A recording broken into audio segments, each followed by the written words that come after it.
Hello friends, welcome back to our channel. This is Rocks and Family. আজি মই আপোনালোকলৈ মিছা মাছৰ এটা খুব টেস্টি ৰেচিপি লৈ আহিছো। তেনে হলে বলো ভিডিওটো আৰম্ভ কৰো।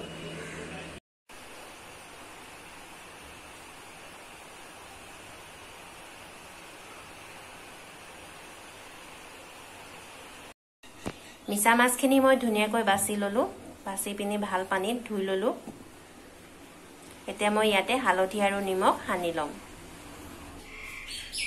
হালধি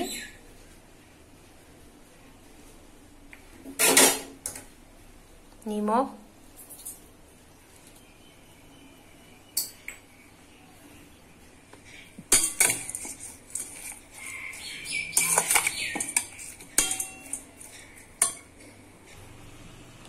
হালধি আৰু নিমখখিনি ভালকৈ সানি ললো। এতিয়া মই মিছা মাছখিনি ফ্ৰাই কৰি লম। কেৰাহী গৰম হৈ গৈছে। এতে মই মিঠাতেল দি দিম।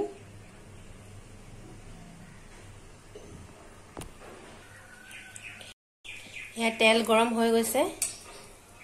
এতিয়া মিছা মাছখিনি ফ্ৰাই কৰি লম।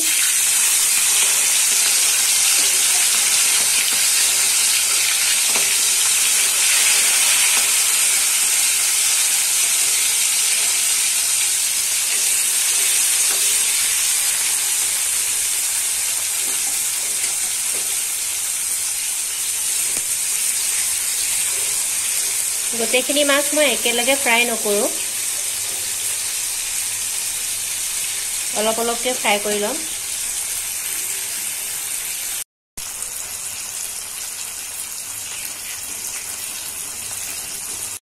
মাছখিনি এটা সাইডে ফ্ৰাই হৈ গৈছে।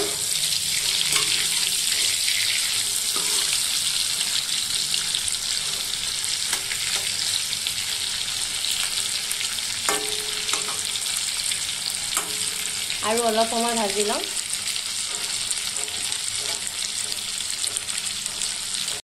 এই মাছখিনি ফ্ৰাই হৈ গৈছে।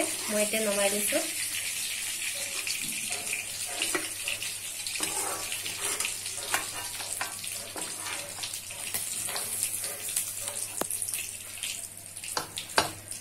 এতিয়া বাকি মিছা মাছখিনিও ফ্ৰাই কৰি লম।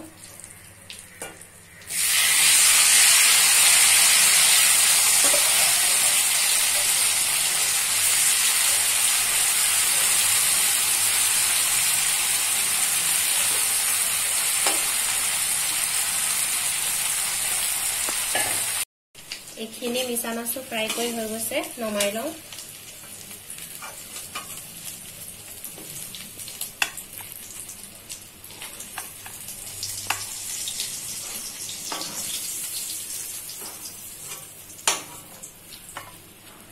মিছা মাছখিনি ফ্ৰাই কৰি হৈ গৈছে। মিছা মাছৰ ৰেচিপি বনাবলৈ মই সকলোখিনি বস্তু ৰেডি কৰি লৈছো।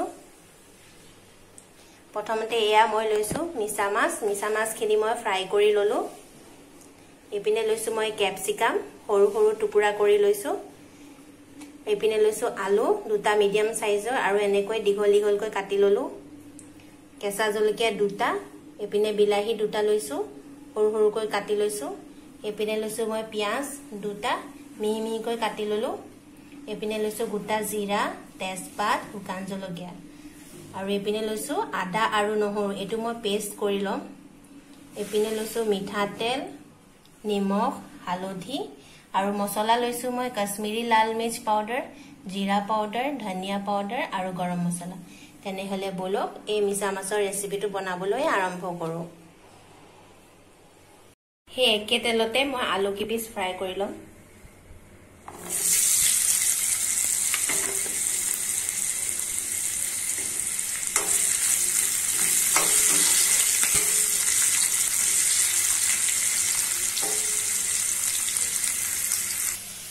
আলু কিপিস ফ্ৰাই হৈ গল। মই উলিয়াই লৈছো।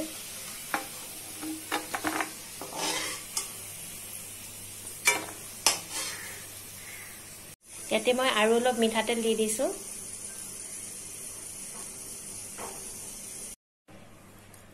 তেল গৰম হৈ গৈছে। ইয়াতে মই জিৰা, তেজপাত আৰু শুকান জলকীয়া দি দিছো।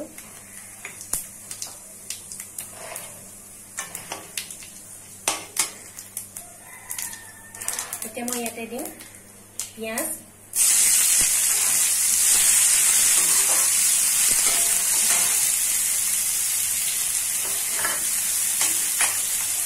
কেঁচা জলকীয়া,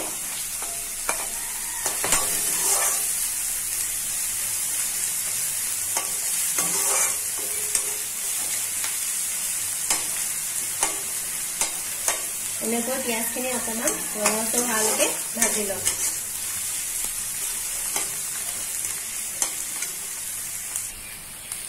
এতিয়া মই ইয়াতে দি দিম কেপচিকাম,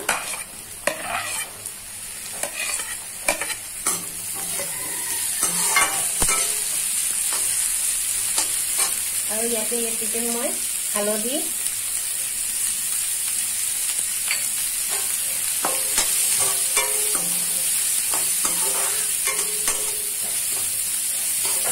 এনেকৈ মই পিঁয়াজ আৰু কেপচিকামখিনি ভালকৈ ভাজি ল'ম। কেপচিকাম আৰু পিঁয়াজটো ভাজি হৈ গৈছে। এতিয়া মই ইয়াতে বিলাহীখিনি দি দিম।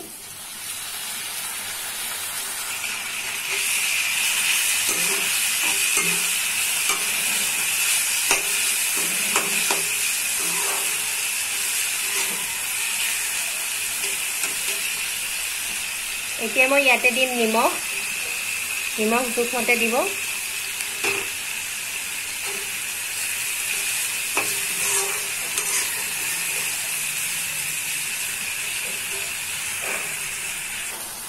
বিলাহীটো অলপ গলি গৈছে। এতিয়া মই ইয়াতে দিম নহৰু আদা পেষ্টটো।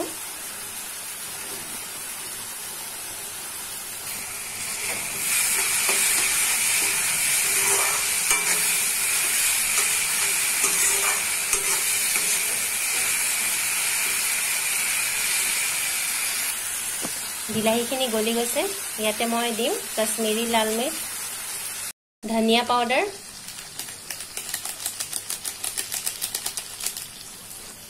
जीरा पाउडर,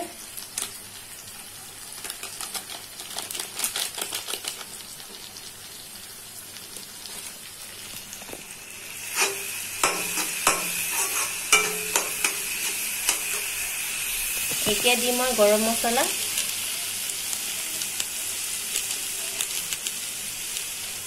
বেছি মছলা দিব নালাগে, সবৰে অলপ অলপ দিলেই হ'ল।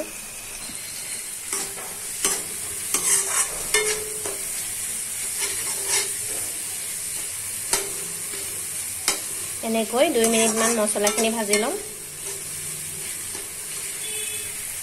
মছলাখিনি প্ৰায় ভাজা হৈ গৈছে, মছলাই তেলটো এৰি দিছে। এতিয়া মই অকণমান গৰম পানী দি দিছোঁ যাতে মছলাখিনি লাগি নধৰে।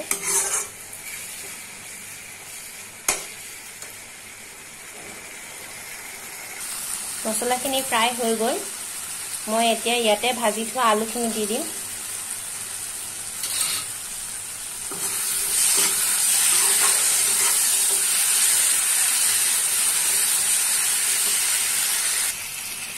এতিয়া মই ইয়াতে মিছা মাছখিনি দি দিম।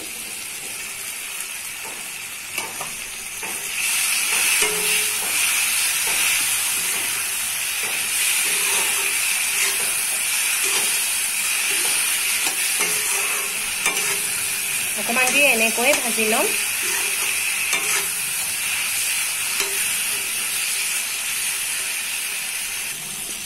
অলপ সময় ভজা হৈ গৈছে। এতিয়া মই গৰম পানীখিনি দি দিম।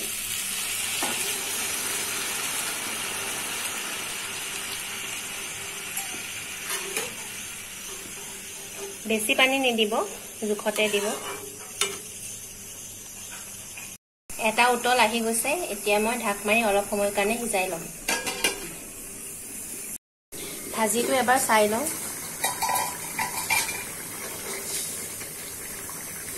ভাজিটো প্ৰায় হৈ গৈছে আৰু অকণমান দেৰি সিজাই লওঁ।